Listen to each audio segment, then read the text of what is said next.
லவ்தேத்தூர் இயேசுஸ் கிறிஸ்துஸ். இயேசு கிறிஸ்துவுக்கு புகழ். தமிழ் கூறும் நல் உலகில் வாழும் அனைத்து அன்பு உள்ளங்களுக்கும் வத்திக்கான் வானொலியின் வணக்கம்.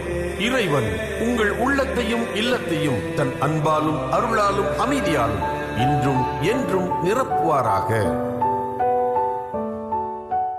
அன்பு நேயர்களே, வத்திக்கான் வானொலி இன்று உங்களுக்கு வழங்கவிருப்பவை ஆன்றோர் வாக்கு, திருத்தந்தையின் புதன் பொது மறைக்கல்வி உரை மற்றும் செய்திகள்.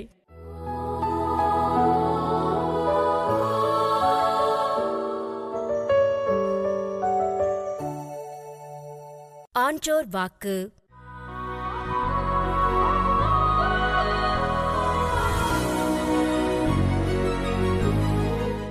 ஒரு முதியவர் நமக்கு சொல்லுகின்ற ஒரு வாக்கை நாம் கேட்போமா?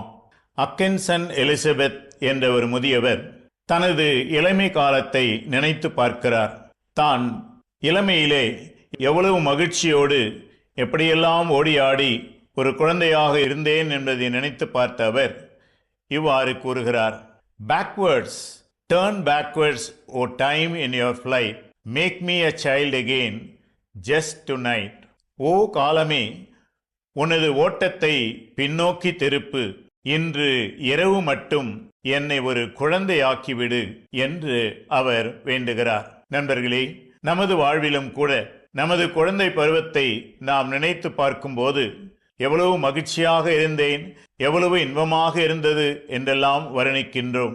ஆனால் கால ஓட்டம் நம்மை முன்னோக்கி தள்ளி அந்த குழந்தை பருவத்திலிருந்து வளர் பருவத்திற்கும் முதுமைக்கும் நம்மை இட்டு செல்லுகின்ற வேளையிலே அந்த குழந்தை பருவத்தை திருப்பி பார்ப்பது என்பது அவசியமாகிறது. ஏன் அந்த குழந்தை பருவத்தை நாம் திரும்பி பார்க்க வேண்டும்? அந்த நேரத்திலே நமக்கு இருந்த மகிழ்ச்சி, சந்தோஷம் இதற்காக மட்டுமா என்றால் அவ்வாறு இல்லை. நண்பர்களே, அந்த குழந்தை பருவத்திலே நாம் கவலையற்றவர்களாக இருந்தோம். அந்த குழந்தை பருவத்திலே நாம் அதிக வேலைகள் செய்யாமல், பொறுப்புகள் இல்லாமல் இருந்தோம். எனவே வாழ்க்கை மகிழ்ச்சியாக இருந்தது. ஆனால் நாம் வளர வளர பொறுப்புகளும் கடமைகளும் அதிகமாக நாம் வாழ்க்கையிலே கவலைக்கு இடம் கொடுத்து நாம் வாழ்வின் மகிழ்ச்சியை கெடுத்துக் கொண்டோம் என்று நம்ம எல்லாருக்கும் தெரியும். இந்த நிலையிலே இவர் சொல்வது: ஓ காலமே, உனது ஓட்டத்தை பின்னோக்கி திருப்பு, இன்று இரவு மட்டும் என்னை ஒரு குழந்தையாக்கிவிடு. அப்படி என்றால் அவ்வப்போது என்னுடைய குழந்தை பருவத்தை நான் நினைத்து பார்த்து, அப்போது எனக்கிருந்த கள்ளம் கபடற்ற உள்ளம், அப்போது எனக்கிருந்த எல்லாரையும் நம்புகின்ற மனப்பான்மை, எல்லாவற்றையும் ஒரு நேர்மறையான பார்வையோடு பார்க்கின்ற ஒரு ஆற்றல், இவை எனக்கு இப்போது வேண்டும் என்று வேண்டுவதுதான் இந்த ஆண்டோரின் இந்த வாக்கியம். நாமும் முயற்சி எடுத்து நமது குழந்தை பருவத்தை நினைத்து பார்ப்பு, அப்போது நமக்கிருந்த நன்மைத்தனங்களை மீண்டும் ஒரு முறை வாழ்ந்து காட்ட முயற்சி எடுப்போமா? உங்கள் அனைவருக்கும் வாழ்த்துக்கள்.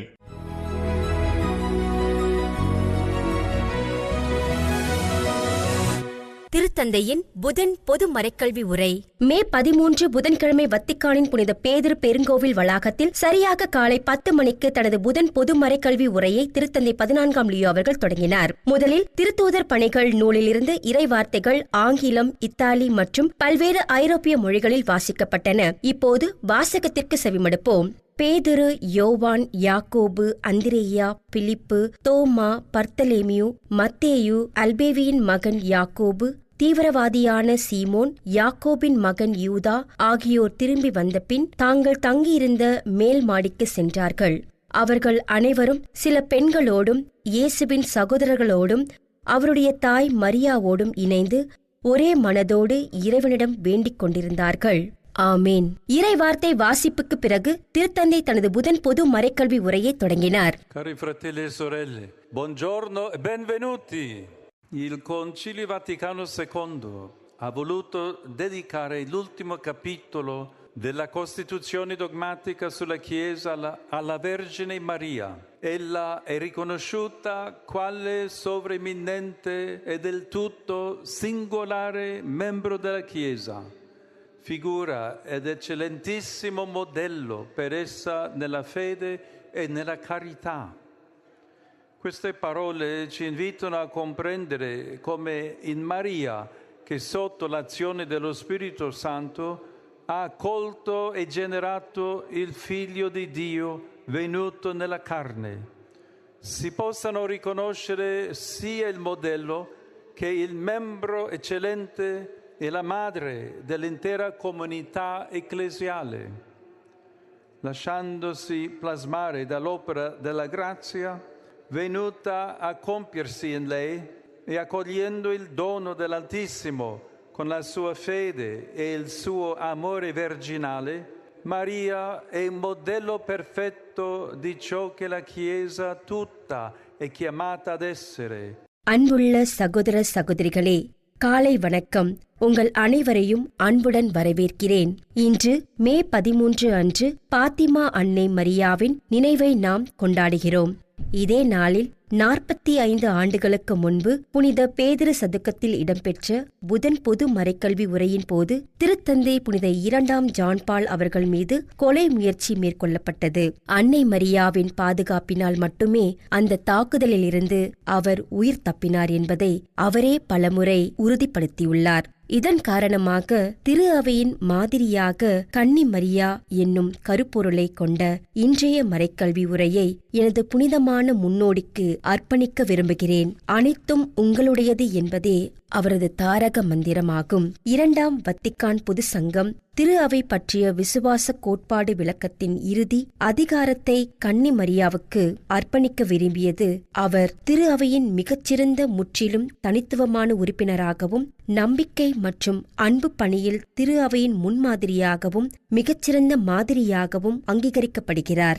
இந்த வார்த்தைகள் அன்னை மரியாவை நாம் எவ்வாறு புரிந்து கொள்ள வேண்டும் என்று நமக்கு அழைப்பு விடுக்கின்றன.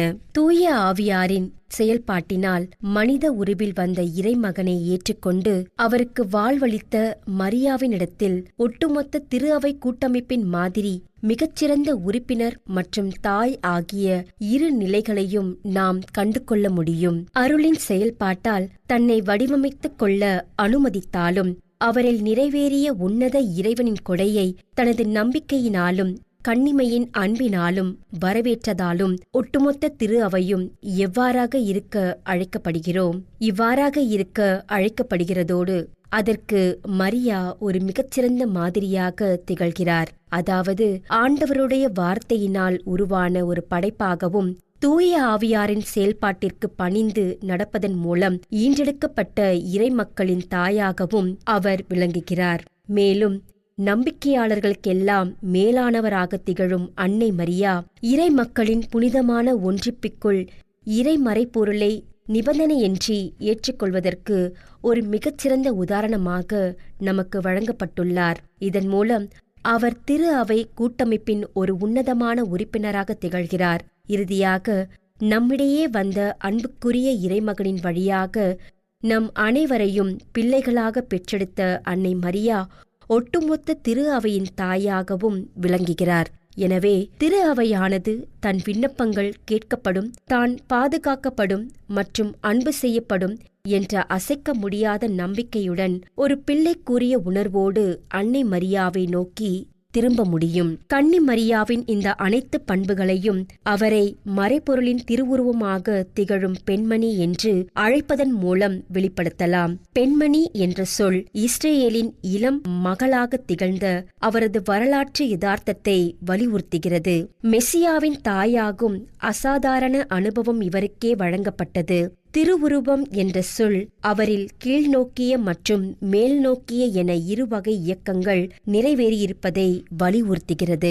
அதாவது எவ்வித பிரதிபலனும் எதிர்பாராத கடவுளின் மேலான தேர்வும் அவர் மீது மரியா கொண்டிருந்த சுதந்திரமான நம்பிக்கையின் வெளிப்பாடான சம்மதமும் அவரில் ஒரு சேர பிரகாசிக்கின்றன. எனவே மரியா மறைப்பொருளின் திருவுருவமாக திகழும் பெண்மணி ஆவார். அதாவது ஒரு காலத்தில் மறைக்கப்பட்டிருந்ததும் இயேசு கிறிஸ்துவின் வழியாக முழுமையாக வெளிப்படுத்துவதுமான இறைவனின் மீட்பு திட்டத்தின் உருவமாக அவர் விளங்குகிறார். மீட்பு பணியில் கன்னி மரியாவுக்கு வழங்கப்பட்டுள்ள தனித்துவமான இடத்தை பற்றி 2ஆம் வத்திக்கான் பொது சங்கம் நமக்கு தெளிவான போதனையை வழங்கியுள்ளது. இயேசு கிறிஸ்து ஒருவரே மீட்பின் ஒரே பரிந்துரையாளர் என்பதையும், அவரது புனிதமிக்க தாய் கிறிஸ்துவின் இந்த ஒப்பற்ற பரிந்துரைக்கும் தன்மைக்கும் எந்த வகையிலும் தடையாகவோ அல்லது அதை குறைப்பதற்காகவோ அமையாமல் மாறாக அதன் வல்லமையையே எடுத்துக் காட்டுகிறார் என்பதையும் பொது சங்கம் நினைவுபடுத்தியுள்ளது. அதே வேளையில் இறைவார்த்தை மனு உருவாதல் திட்டத்தில் இறைவனின் தாயாக நித்திய காலத்திலிருந்தே முன் குறிக்கப்பட்ட கன்னி மரியா கீழ்ப்படிதல், விசுவாசம், நம்பிக்கை மற்றும் எரியும் அன்பு ஆகியவற்றின் வழியாக மீட்பரின் பணியில் முற்றிலும் ஒரு சிறப்பு வழியில் ஒத்துழைத்தார். ஆன்மாக்களுக்கு இயற்கைக்கு அற்பாற்பட்ட வாழ்வை மீண்டும் அளிப்பதற்காக அவர் இதை செய்தார். இக்காரணத்தினால் அருளின் வரிசையில் அவர் நமக்கு தாயானார். கன்னி மரியாவினிடத்தில் திரு அவையின் மறைபொருளும் பிரதிபலிக்கிறது. இறைமக்கள் தங்களுடைய பிறப்பிடம், மாதிரி மற்றும் தாயாகியவற்றின் பிரதிபலிப்பை அவரிடம் காண்கின்றனர். திரு அவை ஆண்டவரின் தாயினிடத்தில் தனது சொந்த மறைபொருளைக் கண்டு தியானிக்கிறது. ஏனெனில் தான் அழைக்கப்பட்டுள்ள கன்னிமை கலவாத நம்பிக்கை, தாய்மைக்குரிய அன்பு மற்றும் மனவாட்டிக்குரிய உடன்படிக்கை ஆகியவற்றின் மாதிரியை அவரிடம் காண்பது மட்டுமல்லாமல் எல்லாவற்றுக்கும் மேலாக தான் எவ்வாறாக மாற அழைக்கப்பட்டிருக்கிறதோ அதன் ஒரு முழுமையான முன்வடிவத்தை அவரிடம் திரு அவை அடையாளம் காண்கின்றது. மேற்கூறியவற்றிலிருந்து நாம் காண்பது போல மக்களினங்களின் ஒளியேட்டில் தொடுக்கப்பட்டுள்ள அன்னை மரியாவை பற்றிய இந்த சிந்தனைகள் திரு அவையை நேசிக்கவும் வரவேற்கின்றன மற்றும் மாட்சியில் முழுமையடைய போகின்ற இறையரசின் நினைவுக்காக திரு அவைக்குள்ள பணி செய்யவும் நமக்கு கற்றுக் கொடுக்கின்றன.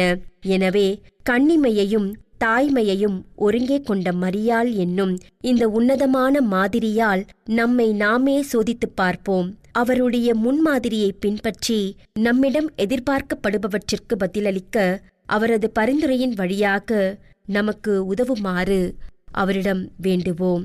திரு அவையை சார்ந்தவள் என்பதை தாழ்மையான மற்றும் துடிப்பான விசுவாசத்துடன் நான் வாழ்கிறேனா? கடவுளின் அளவற்ற அன்பிற்கு பதிலாக அவர் அளித்த உடன்படிக்கையின் சமூகமாக திரு அவையை நான் அங்கீகரிக்கிறேனா?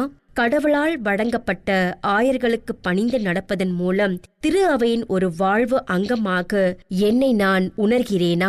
மரியாவை திரு அவையின் மாதிரி, மிகச்சிறந்த உறுப்பினர் மற்றும் தாயாக நான் பார்க்கிறேனா? மேலும் அவருடைய மகனின் உண்மையான சீடனாக திகழ எனக்கு உதவுமாறு அவரிடம் வேண்டுகிறேனா? சகோதர சகோதரிகளே, அன்னை மரியாவின் மீது இறங்கி வந்த தூய ஆவியாரை நாம் தாழ்மையுடனும் நம்பிக்கையுடனும் அழைக்கிறோம். அவரே இந்த உன்னதமான உண்மைகளை நாம் நம் வாழ்வில் முழுமையாக கடைபிடிக்க தேவையான அருளை நமக்கு வழங்குவாராக. மக்களினங்களின் ஒளி என்னும் விசுவாச கோட்பாடு விளக்கத்தை பற்றிய நமது புரிதலை ஆழப்படுத்திய பிறகு அன்னை மரியாவிடம் இந்த வார்த்தையை பெற்றுத் தருமாறு நாம் கேட்போம். நம் அனைவரிடமும் புனித திரு அவையின் மீதான அன்பு மென்மேலும் வளர வேண்டும். ஆமேன். இவ்வாறு தனது மறைக்கல்வி உரையை திருத்தந்தை நிறைவு செய்தார். இறுதியாக இயேசு கற்பித்த இறைவேண்டல் ஜெபத்திற்கு பிறகு அனைத்து திருப்பயணிகளுக்கும் தனது திருத்தூது ஆசிரை வழங்கினார்.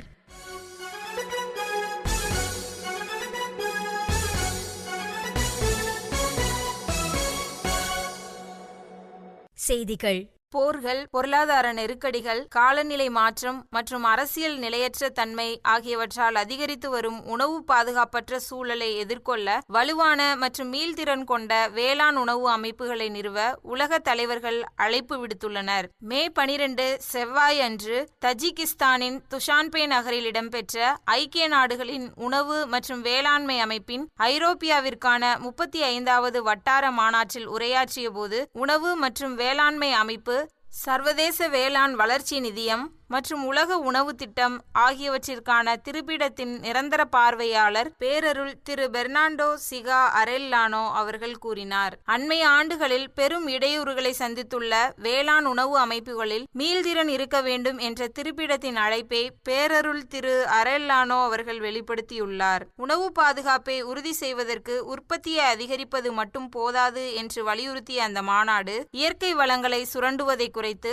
பாதிக்கக்கூடிய கிராமப்புற சமூகங்களில் முதலீடு செய்வதன் மூலம் வேளாண் அமைப்புகளை மாற்றியமைக்க உலக நாடுகளை வலியுறுத்தியுள்ளது. இந்த மாநாட்டில் சிறந்த பொருளாதார வாய்ப்புகள் மற்றும் அரசின் கொள்கைகள் மூலம் விவசாயிகளுக்கு ஆதரவளிப்பதற்கும் இளைஞர்கள் விவசாயத்தில் நீட்டிப்பதை ஊக்குவிப்பதற்கும் சிறப்பு கவனம் செலுத்தப்பட்டது. விவசாயம், கால்நடை வளர்ப்பு, உணவு பதப்படுத்துதல் மற்றும் விற்பனை என உணவு விநியோக சங்கிலியின் அனைத்து நிலைகளிலும் சுற்றுச்சூழல் பாதுகாப்பு, ஊழியர்களுக்கான நியாயமான ஊதியம் மற்றும் நிலையான செயல்பாடுகள் மிக அவசியம் என்பதை உலக தலைவர்கள் வலியுறுத்தினர். மே 11 திங்களன்று ஜார்ஜிய மரபுவழி திரு அவையின் புதிய கத்தோலிக்க முதுபெரும் தந்தை எலிஸ்பார் முஜ்ரி என்ற இயற்பெயருடைய 3ஆம் ஷியோ அவர்கள் தேர்ந்தெடுக்கப்பட்டார். ஆசீர்வாதத்திற்குரிய 3ஆம் ஷியோ அவர்கள் தேர்ந்தெடுக்கப்பட்டு அனைத்து ஜார்ஜியாவின் கத்தோலிக்க முதுபெரும் தந்தை, மடச்கெட்டா திபிலிசியின் பேராயர் மற்றும் அப்காசியா பிச்விந்தாவின் பெருநகர பொறுப்பு ஆகிய உயர் பதவிகளை ஏற்றுக்கொள்கிறார். இந்த தேர்தலை முன்னிட்டு கிறிஸ்தவ ஒன்றிப்பு திருப்பிழாவையின் தலைவர் கர்தினால் குர்ட் கோச் அவர்கள்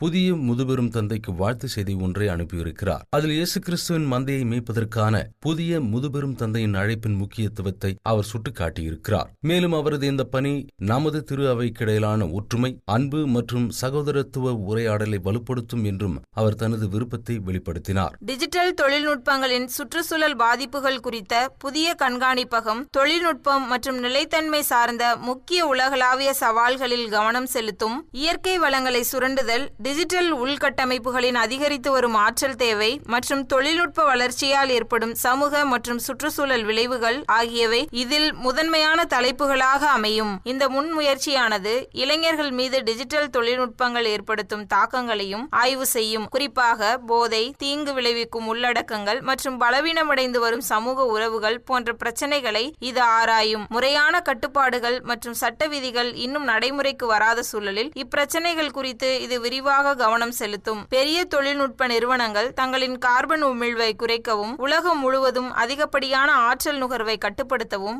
அவர்களை ஊக்குவிக்கும் வகையிலான முன்மொழிவுகளை உருவாக்குவதும் இதன் மற்றொரு முக்கியமான நோக்கமாகும். இந்த மாநாட்டின் போது என்டிடி டாடா நிறுவனத்தைச் சேர்ந்த டாக்டர் மரியா விக்டோரியா ட்ருசோனி அவர்கள் தொழில்நுட்பமானது எவ்வாறு ஒரு நிலையான உலகிற்கு துணையாக இருக்கும் என்பதற்கான உதாரணங்களை எடுத்துரைத்தார். சுற்றுச்சூழல் பொறுப்பு குறித்த திரு அவையின் போதனைகளை பின்பற்றும் இந்த கண்காணிப்பகம் பாத் அமைப்பின் தூது பணியை பிரதிபலிக்கிறது. திருத்தந்தை 14ஆம் லியோ மற்றும் திருத்தந்தை பிரான்சிஸ் ஆகியோரின் உந்துதலில் தொடங்கப்பட்ட இந்த முன்முயற்சி மனித மாண்பையும் படைப்பையும் மதிக்கின்ற ஒருமைப்பாடு, ஒத்துழைப்பு மற்றும் அறநெறி சார்ந்த கண்டுபிடிப்புகளை ஊக்குவிக்கிறது. பப்புவா நியூகினியின் கிரிவினா தீவில் உள்ள பதுமை நகர் புனித அந்தோனியார் பங்கு மற்றும் உட்லார்க் தீவில் உள்ள அருளாளர் ஜான் மசுகோனி பங்கு ஆகிய பங்குதலங்களின் பங்கு தந்தையாக பணியாற்றி வரும் அருட்பணி ஹோமெரோ மரின் அல்போலேடா என்பவரை திருத்தந்தை 14ஆம் லியோ அவர்கள் தென்மேற்கு கொலம்பியாவில் உள்ள டியரா டென்ட்ரோ பகுதியின் திருத்தூதரக நிர்வாகத்திற்கான திருத்தந்தை பதிலாளராக நியமித்துள்ளார். ஆயர் ஹோமெரோ மரின் அல்பலேடா அவர்கள் 1959ஆம் ஆண்டு நவம்பர் 17 அன்று கொலம்பியாவின் குயின்டியோவில் உள்ள சிர்காசியாவில் பிறந்தார். இவர் மெடலினில் உள்ள லா மிலார்ஸ்கோ குருத்துவ கல்லூரியில் தத்துவமும், வில்லா பவுல் குருத்துவ கல்லூரியில் இறையியலும் பயின்றார். மேலும் 1987ஆம் ஆண்டு நவம்பர் 21 அன்று புனித வின்செந்தே பவுலால் நிறுவப்பட்ட தூதரை சபையில் அருட்பணியாளராக திருநிலைப்படுத்தப்பட்டார். 1987ஆம் ஆண்டு வின்டன்கோ பங்கின் உதவி பங்கு தந்தையாகவும் 1988 முதல் 1993 வரை அதே பங்கின் பங்கு தந்தையாகவும் 1988இல் பையஸ் பழங்குடியின குருத்துவ கல்லூரியில் துணை அதிபர் மற்றும் பேராசிரியராகவும் 1988 முதல் 1994 வரை வில்லா பங்கின் பங்கு தந்தையாகவும் பணியாற்றியுள்ளார். பையஸ் இளம் குருத்துவ கல்லூரியில் அதிபராகவும் குருத்துவ கல்லூரியில் பேராசிரியராகவும் பணியாற்றியிருக்கிறார். 1996ஆம் ஆண்டு ரோமில் உள்ள பாப்பிரே அர்பேனியானா பல்கலைக்கழகத்தில் மறைத்தூது பணியியலில் உரிமை பட்டமும் பெற்றார். இத்துடன் வத்திக்கான் வானொலியின் தமிழ் ஒளிபரப்பு நிறைவு பெறுகிறது. உங்கள் செவிமடுத்தலுக்கு நன்றி. தொடர்ந்து வத்திக்கான் வானொலியுடன் இணைந்திருங்கள். இறையாசிர் பெறுங்கள்.